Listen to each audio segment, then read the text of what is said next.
Salut tout le monde, je suis content de vous retrouver. Donc je sais, ça fait très longtemps que j'ai pas fait de vidéo, je crois que ça doit faire au moins 7 8 mois. Mais je vois toujours les commentaires que vous m'écrivez, même si j'ai pas trop le temps de répondre à tout ça. Sachez que je suis toujours là, toujours vivant et surtout j'ai toujours ma Tesla. Donc je devais passer sur un modèle Y. Tout compte fait, ben, j'avais annulé ma commande parce que bon, les prix avaient augmenté. Le plan n'avait pas marché, mais bon, j'ai quand même gardé mon modèle 3 et je la vendrai probablement quand il y aura un restylage de la modèle 3, donc c'est-à-dire peut-être fin d'année ou début d'année prochaine. Là, je fais une vidéo pour vous montrer la dernière mise à jour parce qu'elle est pas trop mal. Du coup, on va passer point par point sur les nouveautés. Alors ouais, je sais, cette vidéo elle a été faite déjà plusieurs fois, mais bon, c'est toujours bien de le refaire. Donc on va aller dans le menu, dans logiciel et ensuite dans notes de mise à jour. Donc il s'agit de la mise à jour 2023 12.1.1. Voilà. Donc taille du texte. Ça, pas la peine de regarder parce que c'est pas disponible en France, on ne peut pas encore le cocher. Recherche et contrôle. Donc ça c'est cool, je vais vous le montrer. En gros c'est Google Maps sur la Tesla qui s'améliore un petit peu. Non, en fait je me trompe. Recherche et contrôle, c'est pour faire des recherches dans les options de réglage. Donc on s'en fiche un peu. C'est ça que je voulais parler. Voilà, point d'intérêt. C'est sûrement ce qu'il y a de mieux en fait dans cette mise à jour. Donc voilà, c'est ce que je disais, c'est Google Maps qui s'améliore. Le contrôle des appels, en gros vous pouvez sélectionner ce que vous voulez au volant directement et sans toucher l'écran. Avec ce petit bouton là, qui gagne en fonction d'ailleurs avec cette mise à jour. Personnalisation de la molette, voilà, donc c'est ce que je disais, ce bouton là il gagne on va gagner en option dessus. Maintenant c'est pas quelque chose que j'utilise tout le temps, enfin même rarement. Signal sonore, donc ça en gros c'est quand je passe la marche arrière ou marche avant, je sais pas si vous allez l'entendre, écoutez, voilà, là j'ai passé la marche avant, marche arrière, voilà, et le point mort. Alors je sais pas du tout si ça va s'entendre, j'espère que oui. On va revenir là-dessus, voilà, note de mise à jour. Bon, c'est des subtilités, mais bon, c'est toujours sympa à apprendre. Apprenez à connaître votre Tesla, donc ça c'est une nouvelle petite application en fait où se trouve le manuel et quelques petites vignettes explicatives de comment connaître sa Tesla. Donc ça c'est plutôt cool, c'est bien fait en plus. Ça c'est une application réunion Zoom, je m'en suis pas encore servi parce qu'en fait on peut faire des réunions sur la Tesla parce qu'il y a une petite webcam ici. Et langue, une nouvelle langue. Bon, ça on s'en fiche un peu. D'ailleurs, en parlant de la webcam, pour ceux qui se demandent, on peut voir en fait à quoi ressemble l'intérieur si vous allez dans Entretien et prévisualisation de la caméra. Voilà, je sais pas le dire. Hop, ça charge un petit peu, mais concrètement ça donne ça. Donc voilà, coucou. Voilà, donc qu'est-ce que je voulais vous montrer? Donc dans les réglages, premièrement, on a un nouvel onglet qui s'appelle Rechercher, et là vous pouvez rechercher l'option directement. Donc si vous mettez phare par exemple, voilà, donc il va vous mettre tous les réglages en lien avec les feux. Si vous mettez sentinelle, hop, sentinelle, donc vous voyez un peu l'idée. Maintenant, bon, il n'y avait pas non plus énormément de réglages, donc est-ce que c'est nécessaire? Bon, perso, je ne m'en sers pas encore. Ce que je voulais vous montrer, alors, on va commencer par, pour moi, le plus important, donc c'est Google Maps qui s'améliore. Donc concrètement, là on voit qu'il y a un super U. Si je clique dessus, j'ai directement l'affiche un peu comme sur le mobile avec les photos.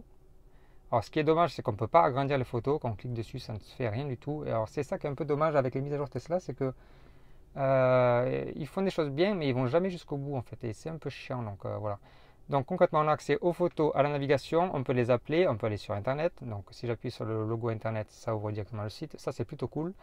Le mettre en favori. On a le nombre d'avis. Par contre, il y a 1600, enfin 1800 avis, mais nous, on est limité, on n'en voit que 5 en fait. Même si je fais montrer plus, ça met juste la partie de l'avis. Mais voilà, donc ça c'est pareil, c'est un peu limité. Donc c'est ce que je disais, on a des mises à jour, c'est cool, mais ça va jamais jusqu'au bout. Donc si je recherche quelque chose, par exemple la poste. Ok, d'accord, donc la poste. Voilà. Voilà, si je fais une recherche, en fait, il se passe deux choses. Il va me trouver les bureaux de poste qui sont autour de moi. Et avant, on n'avait pas ce petit logo. Donc, si j'appuie directement sur la poste, ça va mettre l'itinéraire. Par contre, si j'appuie sur le petit logo, ça va mettre la fiche. Vous voyez la différence? Et donc ça, c'est super cool. Hop, voilà. Toujours pareil avec les avis, les horaires aussi, si la boîte en question les a mis. Donc ça, c'est vraiment une bonne chose. Maintenant, alors, autre chose. Quand on appuie sur ce petit bouton, normalement c'est pour le contrôle de la musique, donc play, pause et gauche et droite pour faire suivant et précédent. Maintenant, si je reste appuyé sur ce bouton, donc là je reste appuyé, apparaît un nouveau menu. Et ensuite, on voit qu'on peut naviguer avec la molette, donc ici. Donc si je fais haut et bas, je vais sélectionner le menu en question. Voilà, donc c'est des menus prédéfinis en fait, on ne peut pas forcément les personnaliser. Et ensuite, admettons plafonnier, on a juste à aller sur la droite. Et ensuite, encore une fois, avec la molette marche auto. Donc là, on vérifie, le plafonnier est allumé. Et ensuite, on revient à gauche. Donc j'appuie gauche pour revenir et suivant en fait pour valider. On n'a pas besoin de toucher l'écran parce que j'ai vu qu'il y en avait qui touchaient l'écran à la fois. Mais non, on n'a pas besoin de toucher l'écran. Tout se fait vraiment avec la molette là. Maintenant, je trouve que ça fait beaucoup d'options pour un seul bouton. Et du coup, voilà, il est pas mal sollicité. Le but quand même de la Tesla, c'est que ça reste simple. Et là, honnêtement, bon, sachant que l'écran lui est personnalisable, on connaît en fait nos applications par cœur. Moi, je sais que ma température, voilà, l'hiver, je me laissais chauffant avec le volant chauffant. Donc là, c'est l'été, je l'ai enlevé. Mais c'est personnalisable. Donc en fait, quand on conduit, on connaît vraiment l'écran par cœur. Donc est-ce que c'est vraiment nécessaire? Bon, c'est toujours bon à prendre, hein, mais bon. Par contre, il y a une option là-dessus que je voulais vous montrer. C'est ici, dans Affichage. Et en fait, fonction de la molette. Vous pouvez mettre une fonction par défaut quand vous restez appuyé. C'est-à-dire, quand vous restez appuyé, vous pouvez activer la dashcam. Sauf que moi, j'aime pas ça. Moi, j'ai coché cette petite option-là qui s'appelle demander à chaque fois. Comme ça, quand je reste appuyé, exemple, là j'appuie, il va me demander à chaque fois quelle option je veux. Voilà. Que si vous décochez ça, en fait, il y aura une option par défaut et il sera directement sur l'option là. C'est-à-dire que si j'aurais choisi luminosité, en fait, il aurait été là directement. Voilà. Et là, avec la molette, on choisit plus ou moins. Donc voilà, ça c'était pour la mise à jour du petit bouton. Qu'est-ce qu'on avait dit? Taille du texte, c'est... Enfin, il n'y avait rien. Qu'est-ce qu'il y avait d'autre? Enfin, tout le monde dit que c'était une grosse mise à jour, mais au final, c'est pas si gros que ça comme mise à jour.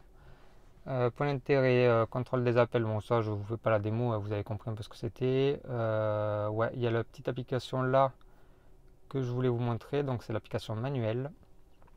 Et là, comme je vous ai dit, en fait, ils ont fait des sortes de vignettes explicatives. Donc, réglage du volant, par exemple, on appuie dessus. Et là, il y a le descriptif de comment est-ce qu'on règle ce volant. Alors, ce qui est bien fait, c'est qu'en plus de ça, ils ont mis des raccourcis. Donc, si j'appuie là, automatiquement, ça va régler mon volant. Voilà.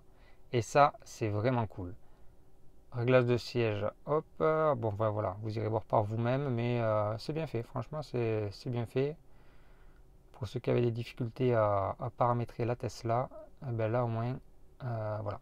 Et ensuite, il y a un deuxième onglet qui s'appelle manuel. Et là, c'est le manuel de la Tesla comme on le connaît en fait depuis le début. Voilà, ensuite, je vais aller voir que j'ai rien oublié. Note de mise à jour. Taille du texte, recharge de contrôle, on l'a vu. Point d'intérêt, on l'a vu. Centre des appels, ok. Ça, on l'a vu. Le bip, on l'a vu.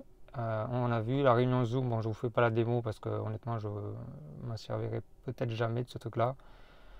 Ouais, voilà.